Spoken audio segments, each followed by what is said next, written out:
So I'm going to open the loading gate and you can see brass. So this one right here and this one right here are fired. I've checked that. I can run a little piece of spring stock down the front of the cylinder. These are fired. The one under the hammer is live, and I believe the next two are live. The others I didn't check. By taking the grip frame off, I'll remove the mainspring so the hammer won't have any tension at that point. Chills out of here, shall we? Fired, fired, fired, live, live.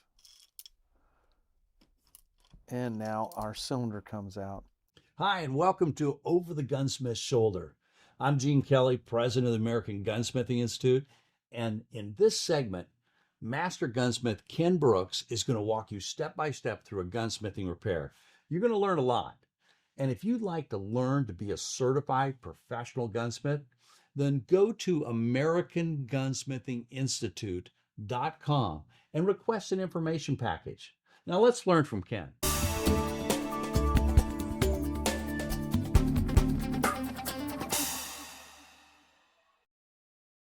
Well, we're back with another Over the Shoulder with the Gunsmith. So today we have a heritage revolver. So I don't want to hurt anybody's feelings, but these are not my favorite gun. I get it. They sell a lot of them. They're inexpensive. They're a cowboy type gun. They're super cool looking, you know, the way they work when they work. And the reason I say that, and maybe I'm a little jaded, is just I have to work on a lot of them. When I take a gun in and I work on it, when I return it to the customer, it's got to be in a safe condition. So, you know, some guys will bring this in for something simple like put on the new grips. Well, yeah, but the timing is way slow, and it is on a lot of these. So people don't like to have to pay a whole bunch of money to fix an inexpensive gun, regardless. This one's kind of unique. So I'm going to open the loading gate and you can see brass. Yeah, she's loaded. So this one right here and this one right here are fired. I've checked that. I can run a little piece of spring stock down the front of the cylinder. These are fired. The one under the hammer is live, and I believe the next two are live. The others I didn't check. The safety is in the on position, so the hammer's back off of the firing pin. I'm trying to have this as safe as possible when we fool around with it. The complaint is it came in jammed up. So this is one of those, my neighbor took it, brought it to me. I thought I could fix it. I started pulling screws out. You can see that he started to pull this one out and realized that this is not right. So they brought it to me. And the guy that brought it to me is a great guy. He really is. But he's trying to help it out, help his neighbor out. The cylinder is tight, and it is tight. The center pin latch pushes over, but the center pin is tight. So I thought, well, maybe we've got a round halfway between the cylinder and the barrel, but it's a live round, and I've already checked it, and I can see daylight between the back of the barrel and the face of the cylinder, barrel cylinder gap. So the cylinder's not bound up against the barrel. I can see space all the way around here. The cylinder stop is out of the notch right there. And I think that's kind of what's going on, is the hand, the cylinder stop, all that is bound up. And this screw here, of course, is pulled out. So what I'm going to do is we're going to unjam this first, figure out what's going on and what it's going to take. I may not do a repair on that on camera, simply because the customer kind of wants an idea what it's going to cost. So I'm going to have to get it tore apart safely. We figured that would be a good thing to show you guys. So you can do it a bunch of different ways.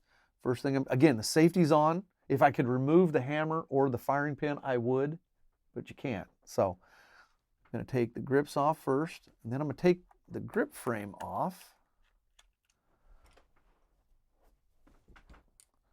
And by taking the grip frame off, I'll remove the mainspring so the hammer won't have any tension at that point.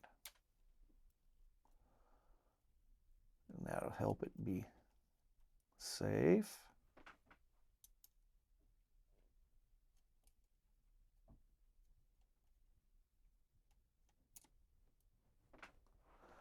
I hope. You can see also that somebody's been fixing it. We got a nice hardware store silver screw right there.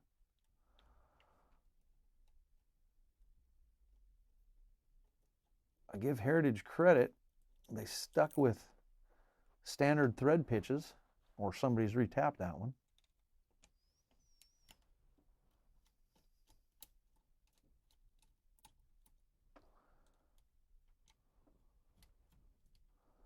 So as I'm loosening these screws, you can see that the grip frame is sliding down. It's because the hammer spring, mainspring, is pushing against the hammer.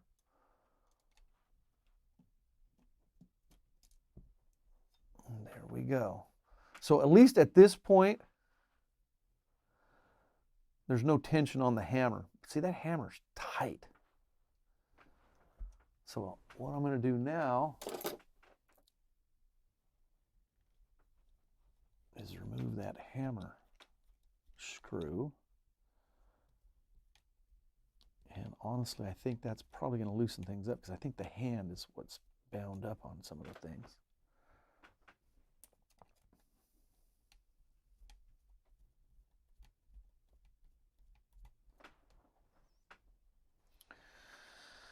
Oh, she is tight. All right, let's take the cylinder stop spring out.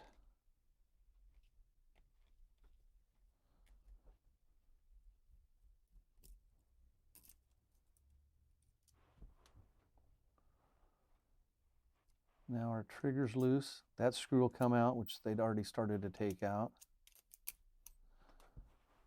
There's our cylinder stop.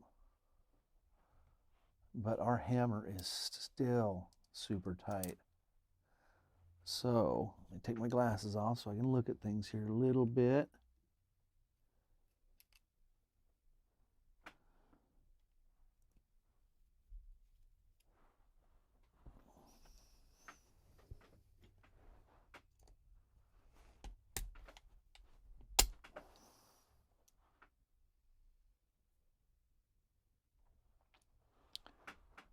So our hammer pin, or screw, excuse me, was super tight. The hammer's now free.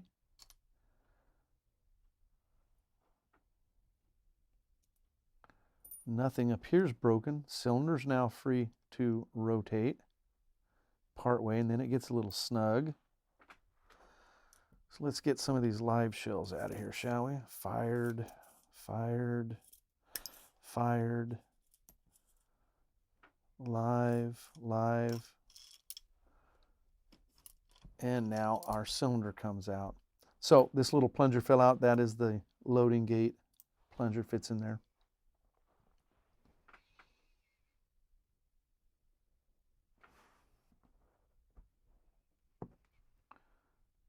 So we got some nice shiny, Bob used to call them barf marks.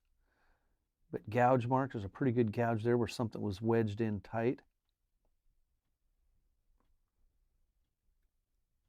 Interesting.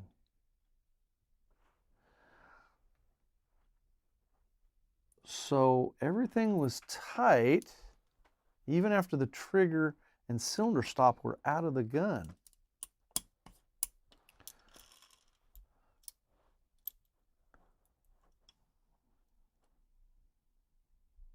So I'm going to put it back together, see what I can see.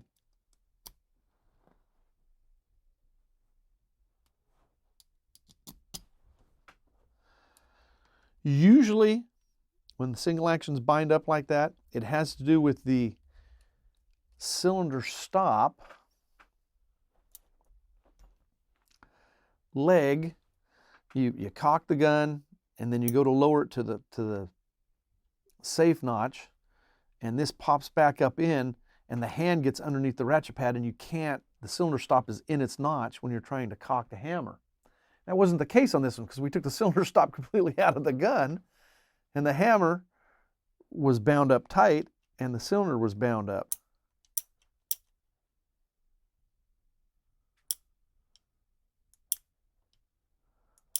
So, what was going on?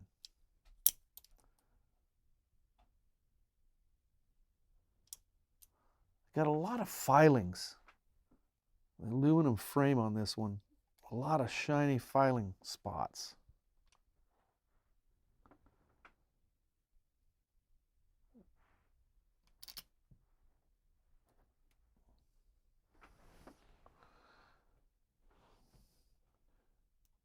Anything look odd to you guys?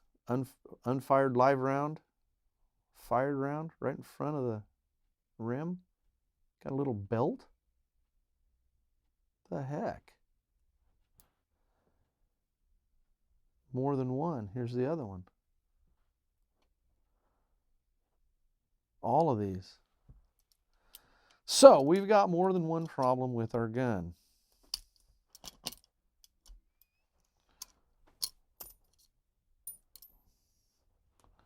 You can see some scratch marks there. That'd be where, I don't think the hammer's going to hit there because it's clear back here.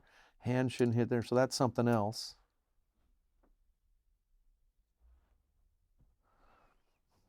The little belt on the cases is from this excessively deep chamfer to each chamber. Boy, I don't like that. I'll have a talk with the customer about that, because it's just a matter of time before, you know, this is going to develop a little bit of end shake, so the cylinder is going to come forward. A little bit of end shake means a little bit of head space, which means the case under pressure is going to back up, and that's just going to get worse, and it's going to want to rupture. So this gun actually probably needs to go back to the factory, or get a new cylinder. I mean, a new cylinder can be fitted up. I don't like that. That's, yeah. I'm not even gonna fix this gun. At this point, I got it unjammed. I don't like those cases being bulged right there in front of the rim. They're ready. They're getting close to rupture. So I don't want to give this back to them in a working condition, even if I just put it back together. It's kind of, they need to get that fixed. They need to get that fixed. So I'm trying to see if I had one ratchet pad that was really chewed up bad, then I might be of the notion that that's what was causing the binding. A little bit of crud underneath the hand spring right there.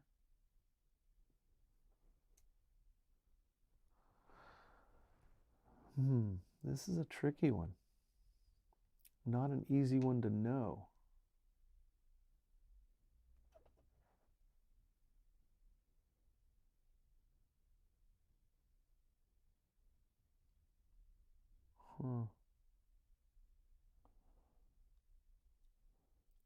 Well, I can tell you what my gut's telling me, what I think the issue was.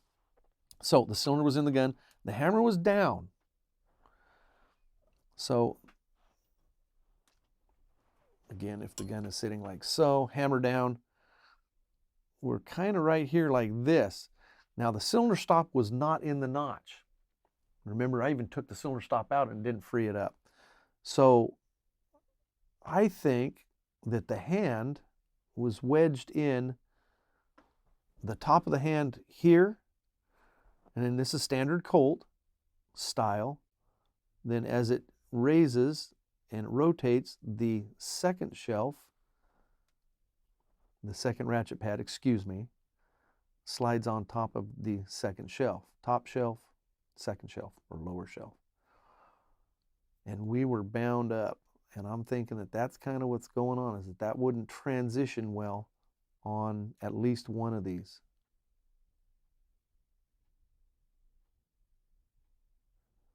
So you can see where my train of thought was going here. First off, I had to get the gun apart to make it safe. We want it safe, and then we won't need to be able to determine what was causing the problem. So I don't know 100%. I'm 90% sure that the hand binding up on the ratchet pads here. So I would probably, to fix that, if I was going to fix that, is I'd probably put about a 45-degree angle on this second shelf, just a little bit, go in maybe a quarter of the width, just come in just a little bit. That way you can transition over instead of wedging against the side of it. And just looking, we got right there, we got a big burr. There's one there as well. Got one down there. that could have been it, but I don't think so. Because if that was the case, again, I'm thinking out loud because that's kind of why you guys are watching these.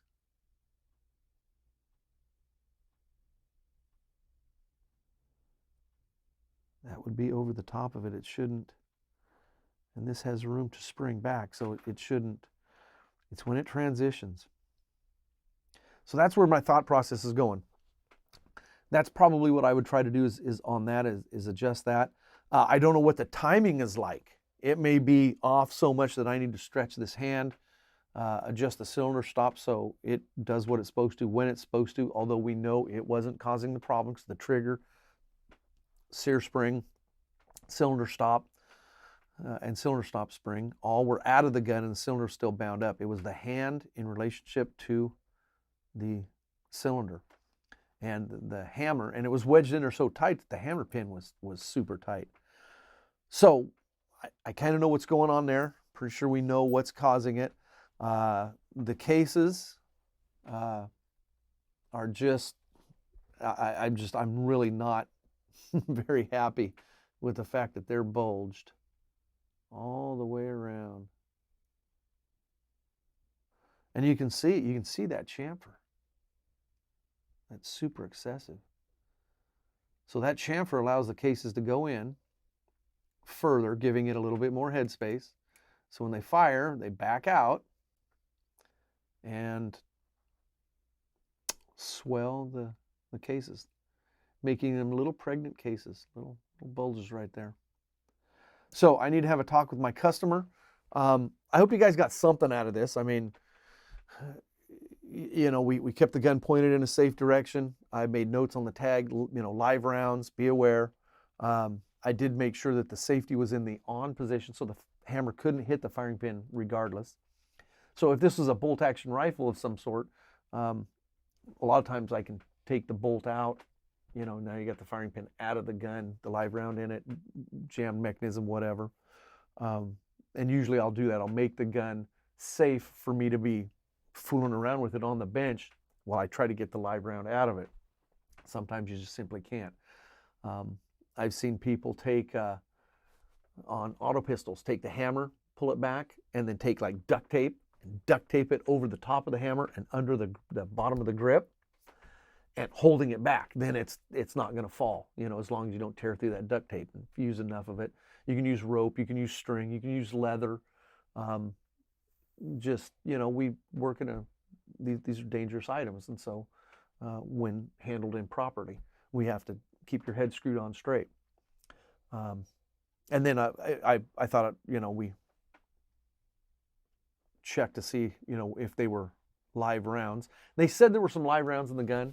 So, I mean, they didn't just come in and throw the gun on the counter and say, hey, it don't work. They did tell me, hey, we got some problems. What's going on? So anyhow, I'm rambling. I'm going to talk to my customer about this.